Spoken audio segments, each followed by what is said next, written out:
I am Darius, this is Sugarless, Crystal's your sugar-free destination of YouTube. And today we are talking about almond flour, well, almond meal. What's the difference? So a quick disclaimer, if any of you have a nut allergy, stay away from almond flour or almond meal. It is made with almonds. So let's just get that out of the way. I don't want anybody dying on me out there or being rushed to the hospital. Like, just please stay away from it. What exactly is almond flour? Well, you have almond flour and you have almond meal. Almond meal has the skin on and then it's milled. Now, it's spelled almond meal, M-E-A-L, but it's milled, M-I-L-L-E-D. And it's milled with the skin on. So this is not really desirable because it's not gonna be as fine, and then you have those husks in there, and that kind of disrupts like the fine baking things such as cakes and breads that require like very fine flours. Now when you come to almond flour or blanched almond flour, as you will see, this has the husk removed and it's milled as well.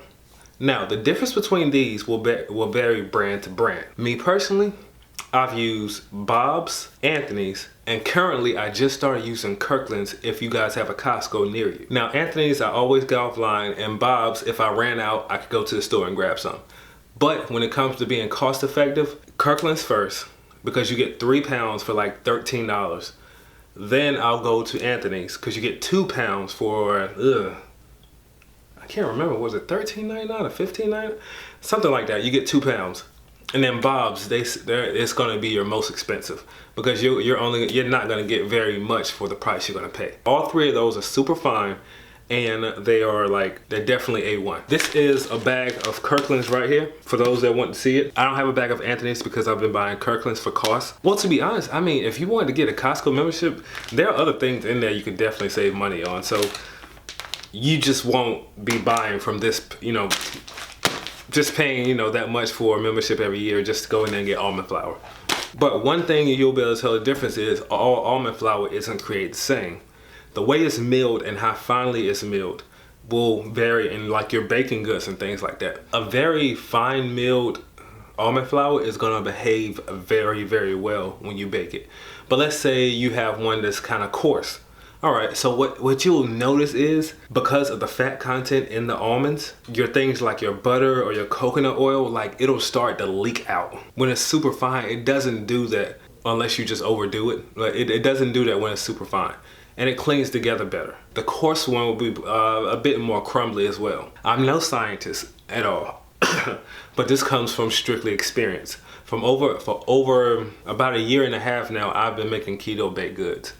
A year I've been doing it on YouTube, where you guys can see the track record of over 122 videos. So I've made numerous other people's recipes, and I've created my own off the knowledge of other people's and what I saw worked. Let's talk a little bit about how it bakes. As I said, I'm not a scientist, so I can't break it down scientifically, but I can tell you typically what it does in the oven, okay? When it comes to flours, let's say if you notice, if you're making let's say a chicken piccata or something, and you put a wheat flour or a gluten flour inside of it to thicken it up. Well, guess what? You can't do that with almond flour, okay? You can't do that because of the fat content. Almond flour is not very absorbent. Coconut flour is, but that's going to be another video for another time. So you can't use that in a situation where you want to thicken up a sauce. When it comes to baking, almond flour can be very dense. Almond flour is dry, but it's not as dry as coconut flour. So when I say dense, things tend to be very compact. If you cook cookies, they tend to be very crunchy. Anything almond flour, you want to let it rest and you want to let it cool down. Do not touch it when it's still hot. It has to cool and it has to come together. Well, the crumbliness, it varies because like the finer it is, the more it will tend to stick together, especially when you bring in the characteristic of an egg, or egg protein, or a whey protein powder in the sense, but we'll get to that. In flour, there's gluten, all right? In almond flour, there's no gluten at all. That's why things tend to be crumbly and crunchy. The addition of, let's say, egg protein or a whey protein powder, whey protein isolate. You have whey protein isolate. I use Now brand, and you have egg white powder. Egg white powder is strictly the protein out of the egg. not the fat content that's found in the yolk. Okay, so gluten is a protein. Egg protein powder and the whey protein isolate, what these do is they're protein. So they add that protein aspect back into it. It's not gonna be a one-to-one, like it's not gonna be perfect. You're not gonna add that protein powder in there and then all of a sudden like, oh my God, flour. Like no, that's not gonna happen. But it will help in the denseness and it will help in the pull effect, the gumminess. It'll make it a bit softer. Now, why would you add egg white rather than just simply egg whites out of the egg? That's a good question. And the reason you would do that is because the egg whites out of the egg, they're going to be liquid. And there's a ratio when it comes to cooking, when it comes to your dry and your wet. So if you need more combining aspect, rather than add more liquid into it, especially if your liquids are already kind of maxed out, you don't want to throw the ratio off too much. And the ratio varies from recipe to recipe, so I can't necessarily get into that. If you need a bit more of combining aspect, a little bit of protein powder would definitely help in that situation. Now, coconut flour. Coconut flour is like my best friend when it comes to combining flours together. All right, so coconut flour is super dry, but almond flour is dry, but it's more dense. Coconut flour tends to be dry and soft. Like, as I said, I'm not a scientist, so I can't really break down the word properly for what coconut flour does. But see, almond flour, whenever it's done, more than likely is going to be crunchy. Coconut flour doesn't get crunchy. All right, so when you combine the two flours, like it's just inside of something like a cake or a cookie, it'll make it very like soft. It'll make it more of authentic texture that you're used to, especially with the addition of xanthan gum, and I will get to that. Now, when it comes to combining things as far as almond flour and coconut flour, you don't want to do one-to-one. All right, you just want to do majority almond flour and a little bit of coconut flour. Let's say maybe 1 cup of almond flour and maybe anywhere from 2 tablespoons to 4 tablespoons, which is 1/4 of a cup of coconut flour. What you want to do is you want to mix that fine coconut flour in the middle of that almond flour. And to be honest, I don't quite know what they do, but it's something amazing. It really is. I don't know if it's the denseness. I don't know if they cling together.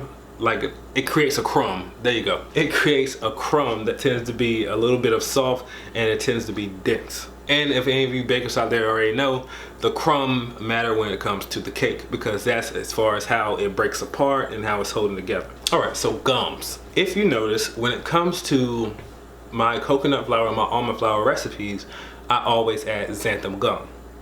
There's a reason for this. So what xanthan gum does is it makes things gummy. When the liquid reacts to the almond flour and the coconut flour in the baking process, it combines them and it creates the better crumb that I mentioned earlier. Like seriously, I can tell a difference from if I just use coconut flour and almond flour and I don't add my xanthan gum versus when I add my xanthan gum.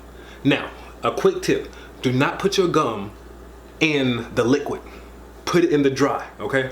If you put it in the liquid, it's gonna turn gummy. Like, put it in put it in the dry part and let it work itself through. Like, trust me, like this, I've learned from experience, okay? I've been doing this for a while. Now, when it comes to xanthan gum, you don't want to add xanthan gum to just almond flour by itself. There's nothing for it to cling to. I mean, it's really a waste of time, to be honest.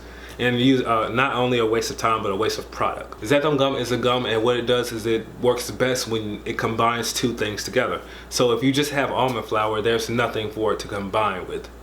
Naturally, okay, you're gonna have eggs and things like that in the process, but eggs have a emulsifier of itself within the yolk and the egg white. So baking soda and baking powder, how this plays in almond flour.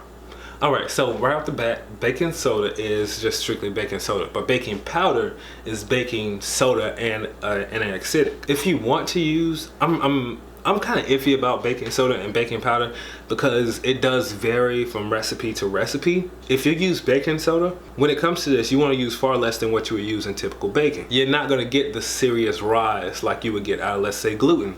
It's just not going to happen. But you can get a small rise in your products. Well, you can get a large rise too, depending on how you do it.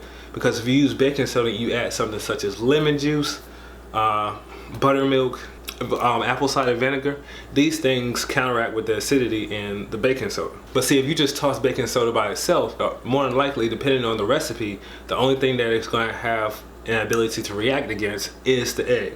And the eggs have like a low acidity rate, so you're not going to get much of a rise. I actually, in my peanut butter recipe, my peanut butter keto cookie recipe, I used this to my advantage, and I tossed just a tiny bit of baking soda with my egg just for it to give like just a little puff. That's all I need. I just need a little puff. Is that a puff? All right, anyway. Boop. There we go. Now when it comes to baking powder, you can use baking powder by itself because of it being baking soda and already acidic in there. It's going to produce a rise in itself. How I feel about baking powder, I'm not against it. The only thing about baking powder is, well, when it comes to baking powder and baking soda, if it doesn't rise, it can leave a taste in your baked good, your leftover product. And of course you don't want that, because you're going to taste it and you'll be like, what is that? You know? As I said earlier, I've been doing this for over a year now on YouTube, and I was doing this before I even started YouTube because I've been doing keto for about 3 years. I have an extensive knowledge when it comes to baking goods and just cooking in general. What I plan to do is, I'm in the process right now of writing a book on keto baking, because I feel like for those that want to learn how to sub things, and I feel like they need a guide. And what I want to do, what I've been doing is breaking down all of my knowledge and my experience of everything I've been doing over these years, and just putting it into a package for you guys. I don't know when it will be out, but this is definitely, it'll go into things as much as I did with the almond flour. It'll go deeper, and it'll break down all the other flours, which I have other videos coming out as well. So you guys stay on the lookout for that. And it's not just for those that want to learn how to create their own recipes. Suppose, you know, you just want to learn how to tweak some recipes, or suppose you just want to be more knowledgeable about what you're cooking. It'll have all that information in there for you. I hope you guys enjoyed this video. Give it a thumbs up if you did. And if you're new to the channel, hit that subscribe button. I am Darius. This is Sugarless Crystals, your sugar-free destination of YouTube. And I'm not a chef. I'm an entertainer. Bye. It's kind of odd I would say that right after everything I just said, but all right.